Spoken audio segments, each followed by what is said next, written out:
Australia stands as a global leader in economic success, boasting an exceptionally high standard of living for most of its residents. Australians often rank among the world's richest in terms of average household wealth, consistently competing with Switzerland, which currently holds the top position.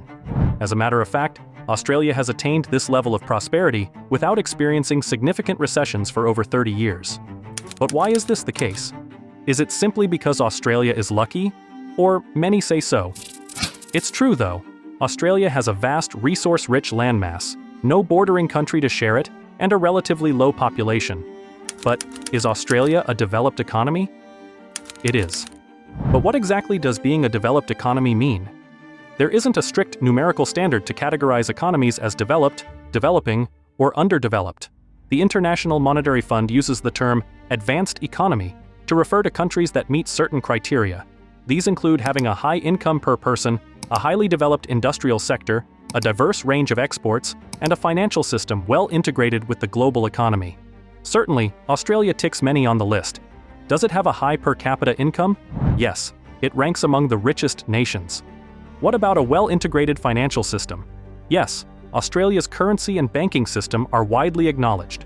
Despite being the world's 13th largest economy, its currency is the 7th most traded. So far, so good. But when we examine Australia's exports, the picture perfect isn't that perfect. A significant portion of exports, nearly 2/3 of Australia's exports, is in resources, with another 18% coming from education and tourism. It's worth noting here that tourism and education are indeed considered exports. This might seem odd at first, but exports are about the flow of money, not just physical goods. When tourists or international students spend money in Australia for sightseeing or education, they send money from their home country to Australia in exchange for services. This makes it a valuable form of export. Australia doesn't have a limit on the number of university degrees. This means that as long as there is demand, education can continuously contribute to the country's trade balance.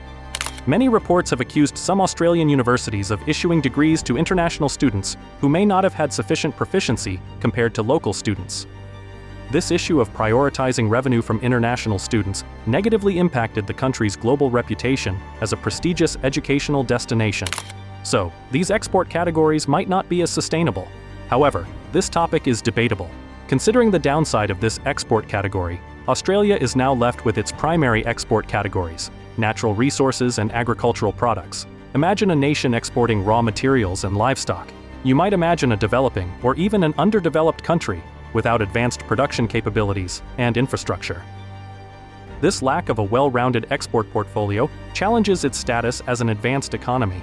Relying heavily on a single type of export can lead to considerable volatility in a nation's currency on the international market.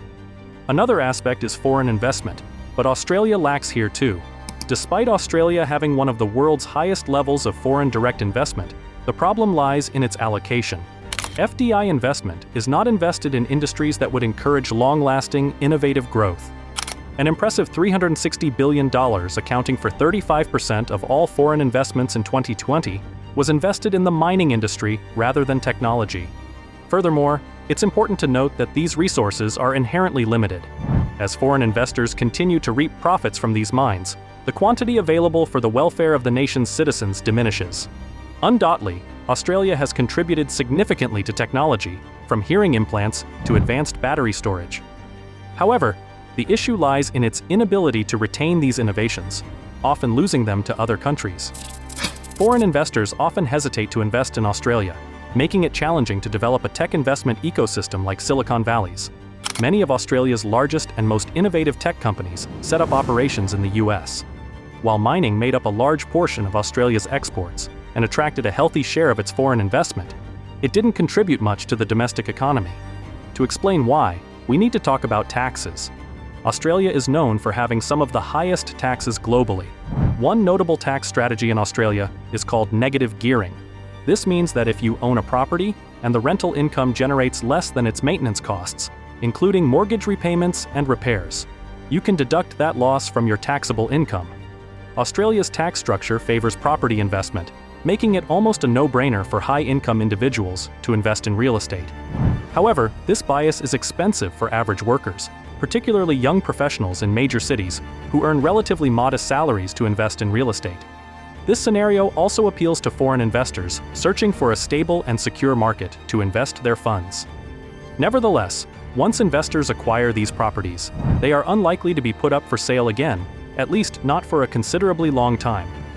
This further reduces the supply of available properties, increasing competition among regular Australians for a limited housing market. It has built its wealth by primarily exporting natural resources and encouraging its citizens, through tax incentives, to acquire more land domestically. It may seem like it has repeated the mistakes of countries that are overly dependent on natural resources or have put excessive pressure on real estate markets. But surprisingly, it seems to remain relatively unaffected by these pitfalls.